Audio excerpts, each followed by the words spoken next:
Speaking of timecode, it's a must for multi-camera shoots and productions that go over that 1 hour mark. This is the Tentacle Sync E.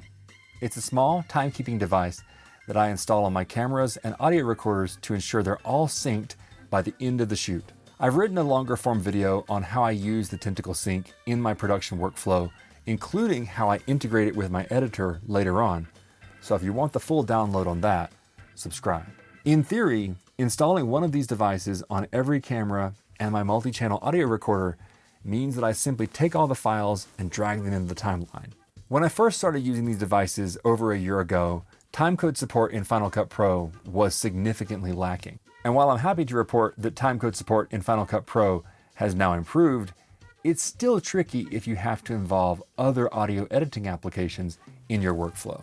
In contrast, DaVinci Resolve supports common timecode standards right out of the box. If you read the Apple community posts, you'll find this is something the company's been working on for quite some time.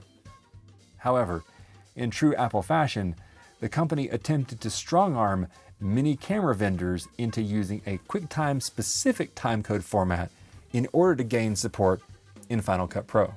It would seem to me, given that timecode support in Final Cut Pro has changed over the last year, that Apple has abandoned this approach and instead chose to support common timecode specifications like those that are supported by DaVinci Resolve. When I've tested the audio sync feature offered in Final Cut Pro against that is also offered in DaVinci Resolve, I find Resolve's audio sync to be far more robust. It works in many cases where Final Cut Pro's audio sync has failed. I also happen to think this timecode support is too little, too late.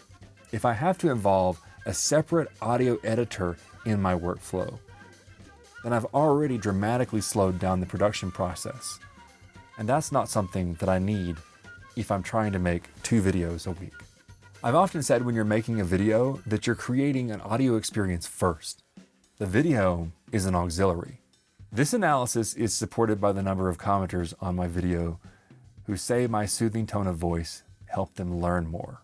In the case of Resolve versus Final Cut Pro, we're seeing this play out in a technical capacity, where having a capable audio editor reduces the need to round-trip audio to other programs, thereby allowing you to maintain a tighter leash on metadata as it goes through the entire production chain.